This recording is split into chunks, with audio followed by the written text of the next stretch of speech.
कैडी palace से इमली तिराहा के बीच गौतम मार्ग पर किया जा रहा चौड़ीकरण का कार्य शुरुआत से ही विवादों के घेरे में है।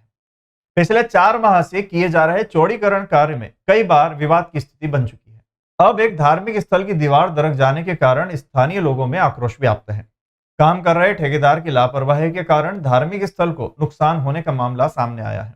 गुरुवार रात नयापुरा स्थित ओसवाल धर्मशाला के सामने लगभग 150 वर्ष पुरानी दादा जिंदा शाह की दरगाह की दीवार रात करीब 10 बजे के करीब अचानक गिर गई, जिस कारण दरगाह भी अपने स्थान से खिसक गई। स्थानीय लोगों ने तुरंत लकड़ी का सहारा देकर दरगाह को संभाला।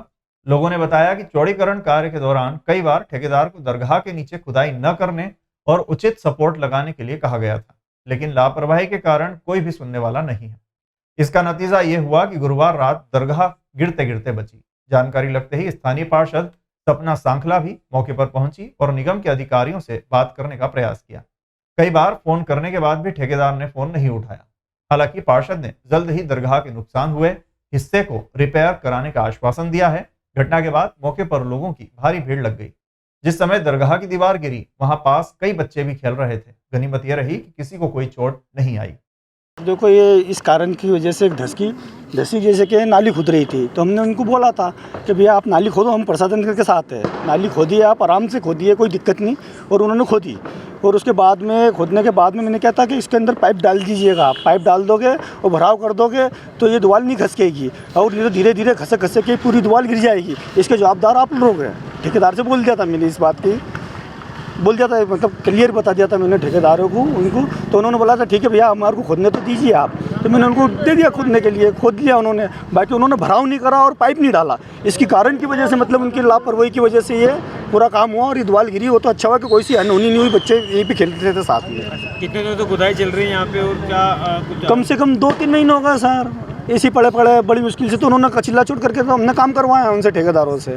फिर उन्होंने बेचारों ने काम करा, ऐसी बात नहीं कि नहीं करा। बाकी उन्होंने ये भराव नहीं करा। आज से वो भराव कर देते तो ये नौबत नहीं आती। क्या कुछ नुकसान? यहाँ के लोग काफ़ी परेशान हो रहे हैं।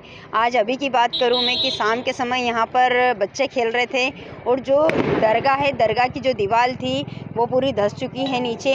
और वो तो हादसा होते होते भगवान महाकाल की, ये बाबा की कृपा रही कि कोई हादसा नहीं हुआ।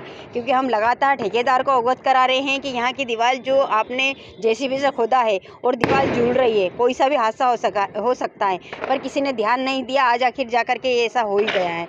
तो हम लोग जब बोल रहे हैं कि कहाँ पर क्या समस्या है, कोई ठेकेदार सुनने को तैयार है ना कोई अधिकारी। जब मैं अभी लगातार मैंने अभी 2-3 बार कॉल किया है ठेकेदार को भी कि यहाँ कितनी समस्या है, कि यहाँ पर क्या हुआ है, तो कोई देखने को तैयार नहीं। अभी हम केटी गेट पर देखें तो केटी गेट पर 4 दिन हो गए नाला खुदे को। तो पानी की भी समस्या वैसी, क्योंकि वहाँ से पूरा एरिया, यहाँ के जितने भी वार्ड लगते हैं सभी दूर पानी जाता है। तो वो मतलब वो वहाँ जब नाला खोदा तो उसके खोदे हुए 3 दिन हो गए। जैसी भी ऐसी पड़ी है, आने जाने रहवासियों को आने जाने में भी काफ़ी समस्या आ रही है। तो मतलब इस तरीके से कौन सा काम होता है। हमने देखा है कहीं काम, जहाँ पर भी काम चले हैं आज तक चौड़ीकरण हुआ है, लगातार हर काम तेज़ी से होते हैं। और यहाँ तो ऐसा है कि जो जहाँ काम पड़ा है वो वैसा के वैसा ही है।